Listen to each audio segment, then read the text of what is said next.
que vous allez bien. Bienvenue dans une nouvelle vidéo, point lecture. On commence tout d'abord avec une série que j'ai terminée il y a peu de temps. Pour l'instant, les 3 premiers tomes, ce n'est pas une série complète. Je crois qu'il y a encore un tome 4 et un tome 4.5 suivi d'un tome 5. Bref, il y a encore, en tout cas je crois, 3 tomes, si ce n'est 2 tomes et demi pour cette histoire. Il s'agit sans plus tarder de la saga de mon sang, écrit par Amanda Hawkin et publié aux éditions Castlemore, où on va suivre un peu une sorte d'un remake de Vampire Diaries, si vous le voulez bien, avec Alice, notre protagoniste principale, qui tombe amoureuse d'un homme aux traits assez particuliers, très charmant, que toutes les femmes qui croisent sa route tombent littéralement à ses pieds tellement elle le trouve beau, jusqu'à ce qu'elle découvre que finalement c'est un vampire, et à côté de ça va tomber encore plus sous le charme du frère de cet homme. Donc ces deux-là ne sont autres que Jack et Peter, deux hommes pour lesquels elle a des sentiments très différents et pour qui va en découler des aventures vraiment très palpitantes et intéressantes. J'ai été tout d'abord mitigée sur cette histoire par rapport au fait que c'était une lecture, bon déjà elle se lit assez vite, c'est pas ça le problème, j'aime beaucoup les histoires qui se lisent vite. Le problème avait été pour moi la personnalité un peu passive de la protagoniste principale, qui était que finalement, même si elle se posait beaucoup de questions et qu'on finissait toujours par lui apporter beaucoup de refus parce qu'il y avait des choses qu'on considérait qu'elle n'avait pas le droit de savoir vis-à-vis de cette vie de créature nocturne, et ben elle se débrouillait pas plus que tant que ça pour trouver les réponses qu'elle cherchait. Et je voulais à la base qu'elle arrive à se réveiller un peu plus et à trouver un peu plus ses réponses, mais au fil des autres tomes suivants, on découvre qu'elle commence petit à petit à vraiment sortir un peu plus de sa coquille. Je trouve vraiment très bien. On voit aussi un peu l'évolution de chaque personnage et j'ai trouvé ça vraiment très chouette. En tout cas pour moi c'est une romance bitlit que je peux facilement vous conseiller si vous êtes justement fan de l'univers vampire, Vampire Diaries, Twilight et tout ça. Et du coup, hâte, je ne sais pas encore quand je pourrai, mais j'espère bientôt pouvoir lire la suite afin de connaître le fin mot de cette saga. Mais pour l'instant, ça fait partie de ces rares sagas où je serais prête d'aller jusqu'au bout plutôt que plusieurs sagas que j'ai arrêtées à mi-chemin car trop redondantes ou simplement beaucoup trop longues en termes de nombre de tomes. J'ai juste oublié donc de préciser que ce tome-ci que je viens de vous présenter était le 3e tome. Ce tome-ci, le 2e que je vous avais présenté au tout début de sa lecture.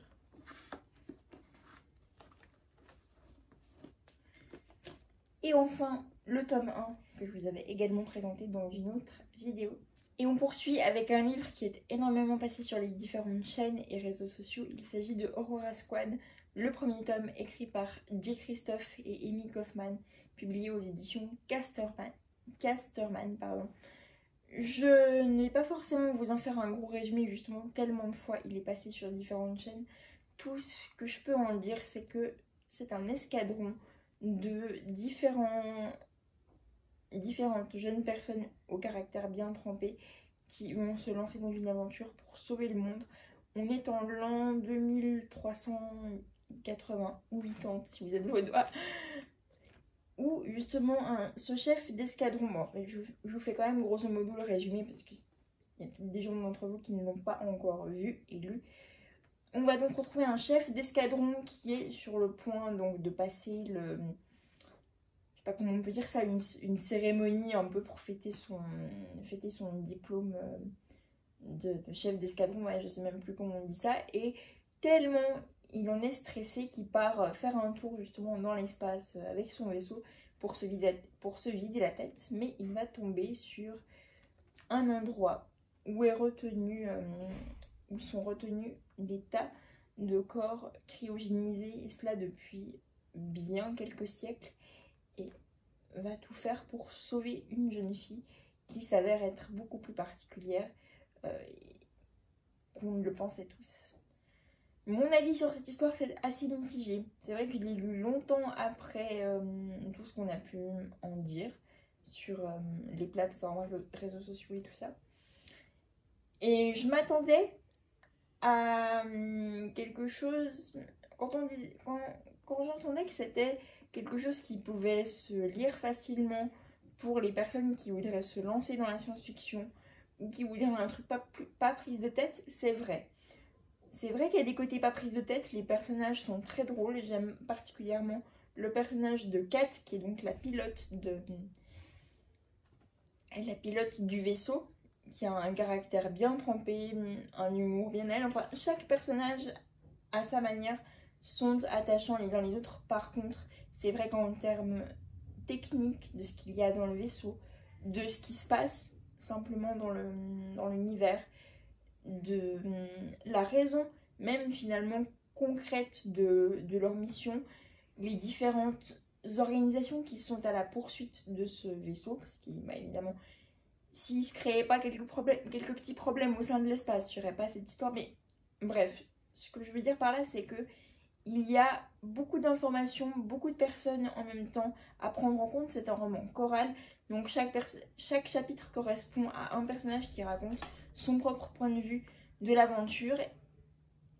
Et c'était un petit peu compliqué à suivre par moments, ce qui a fait que j'ai eu de la peine à lire cette histoire aussi fluidement, pas rapidement, parce qu'un livre ne doit pas se lire trop rapidement, sauf si c'est vraiment un coup de cœur intersidéral. Mais je ne l'ai pas lu aussi fluidement que ce que j'aurais voulu, parce que justement, je perdais trop de temps, je pense, à essayer de me rappeler quel était le rôle de qui dans cette histoire, qu'est-ce qui se passait finalement. Et le point principal qui pour moi n'a pas été suffisamment clairement nommé, c'est la raison de leur mission, c'est la raison principale de leur mission à bord de ce vaisseau. Donc j'ai le tome 2 dans ma palle. Pour ceux qui ne connaîtraient pas le jargon, PAL est simplement l'abréviation de pile à lire. J'ai le deuxième tome du coup dans ma palle, mais je ne sais pas si je le lirai parce que j'ai pas tant accroché que ça. Est-ce que, selon vous, dans les commentaires, est-ce que vous pensez que j'aurai intérêt à le lire? Est-ce que ça va être peut-être un peu moins descriptif que ce premier tome? Je ne sais pas. Donc, pour l'instant, je ne continue pas, mais on verra bien par la suite. Vous verrez dans un prochain pour lecture si je l'aurai lu ou pas. On poursuit cette vidéo avec un de mes rares coups de cœur en romance. Il s'agit de Irrésistible Alchimie, écrit par Simone Elkiles, publié aux éditions Le Livre de Poche Jeunesse, où on suit d'un côté Brittany, parfaite petite fille de riche, en tout cas en apparence, qui a vraiment tout ce qu'elle veut, et malgré tout arrive à rester humble et très gentille. Et ensuite, nous avons Alex, notre deuxième protagoniste principal, qui lui, pareil, a également le cœur sur la main. C'est vraiment un très gentil garçon. Malheureusement, la vie ne lui fait pas de cadeau et il doit travailler malgré son jeune âge, en plus des heures scolaires, plus faire partie du très dangereux gang des Latino Blood. Vous l'aurez compris, tout oppose nos deux protagonistes jusqu'au jour où un projet de chimie en binôme leur est imposé. Et donc ils vont devoir travailler ensemble, il va y avoir rapprochement. Je ne vous en dis pas plus parce que selon moi, le résumé parle déjà assez de lui-même et je trouve un peu dommage de trop résumer dans la romance parce que finalement tout va assez vite. Enfin, on arrive à plein de conclusions sans vraiment de surprise, donc n'hésitez pas à y aller vraiment les yeux fermés. Ce que moi j'ai vraiment adoré dans cette histoire, c'est le fait justement de mélanger les différentes relations sociales entre justement personnes enfin voilà, les origines, que c'est pas parce qu'on vient d'une certaine classe plus qu'une autre qu'on n'aurait pas le droit d'avoir des amitiés ou plus avec les personnes de la classe opposée, qu'il faut laisser à chacun la possibilité de faire ses propres choix de vie et de fréquentation, dans la mesure du possible en tout cas. Qu'on parle également de handicap, étant concerné par le handicap, je trouve qu'il n'est pas encore assez représenté, même encore aujourd'hui, dans beaucoup de lectures qui soient. Et le fait que ce soit mis dans le cadre de la haute société, dire que le personnage de Brittany, donc pour tout vous dire, le personnage en question dans cette histoire, ça ne va pas vous spoiler, hein, que je vous le précise, mais il s'agit de la sœur de Brittany qui est lourdement atteinte d'un handicap avec des difficultés moteur cérébral, motrice, qui n'a pas la parole, enfin bref, on doit vraiment tout lui faire. Et Brittany, j'ai été tellement touchée par la relation avec sa sœur, on pourrait penser d'elle quand on la voit comme ça de premier abord que justement petite fille de riche comme elle est, pour être très superficielle, imbue d'elle-même et ne pas prêter attention aux gens, surtout à des gens qui pourraient être dans des difficultés pareilles telles que sa sœur, et finalement on se rend compte que, alors avec du recul un peu moins certes, mais qu'en tout cas dans les premières lignes de l'histoire, on se rend compte que c'est elle qui a le plus de considération pour sa sœur que leurs propres parents et qui passe le plus de temps à s'en occuper. J'ai adoré la relation qu'elle avait avec sa sœur, même le point de vue de... Enfin, je vais essayer de m'arrêter là pour la suite de mon raisonnement parce que ça risquerait de vous spoiler la tournure de l'histoire, mais en tout cas j'ai vraiment adoré la place qu'avait la sœur aînée de Brittany qui est donc dans cette situation. J'espère dans les prochains tomes en apprendre un peu plus sur elle. Quoique pour tout vous dire, finalement quand je suis arrivée à la fin de l'histoire, pour moi ce premier tome se suffisait à lui-même parce que c'était comme une histoire en une, mais apparemment il y a en tout cas un deuxième tome, si ce n'est un troisième, je ne sais pas, donc je vous le dirai sûrement dans une prochaine vidéo. Mais voilà, faut que je me retienne de vous en dire plus parce que sinon ça sera... Bon, vous aurez lu toute l'histoire en une, mais c'était vraiment une romance géniale qui, je pense peut-être, s'il n'y avait pas eu certains sujets comme le handicap, m'aurait peut-être paru comme une romance plus commune, mais je trouve que ça apportait vraiment un petit truc à l'histoire qui faisait qu'en tout cas moi personnellement j'avais envie d'avancer toujours un peu plus pour voir l'évolution de tout un chacun, et même au-delà de ce côté-là, simplement ouais, je sais pas, les relations entre tout un chacun sont très touchantes, font beaucoup réfléchir sur la vie, sur notre vision du monde, tout ça, enfin voilà. Que une très très bonne histoire dont je vous laisse aller découvrir ma chronique peut-être un peu plus détaillée sur mon Instagram si ce n'est pas encore fait, qui est donc exactement le même nom que la chaîne YouTube, c'est-à-dire JF Books. J'essaye de poster assez régulièrement, mais vous retrouvez quand même, je pense, plus de vidéos sur YouTube, quoique ces derniers temps, je poste quand même beaucoup plus sur TikTok et Instagram. Enfin bref, si vous souhaitez aller voir ma chronique, qui je l'espère est un peu plus détaillée que ce que j'ai pu en faire de ce résumé brouillon, bien que c'était pour ne pas trop vous en dévoiler, eh bien n'hésitez pas à aller voir. Et on termine cette vidéo avec ma lecture cachée dans ma pochette à livres réalisée à la machine à coudre. Elle se présente comme ceci, donc un tissu avec des fleurs, des ruches et des petits oiseaux. Je la trouve vraiment magnifique. Elle est molletonnée, ça permet qu'elle soit protégée en cas de chute, que ça n'abîme pas le livre, et surtout tout simplement ça permet du coup de protéger le livre, et surtout dans mon cas ce qui m'arrange c'est de pouvoir y mettre le marque-page le temps de ma lecture et de savoir exactement où le rechercher à la fin, parce que des fois ça pouvait arriver que je le pose à côté de moi et que je finisse par le perdre, ou en tout cas passer 3 heures à le chercher.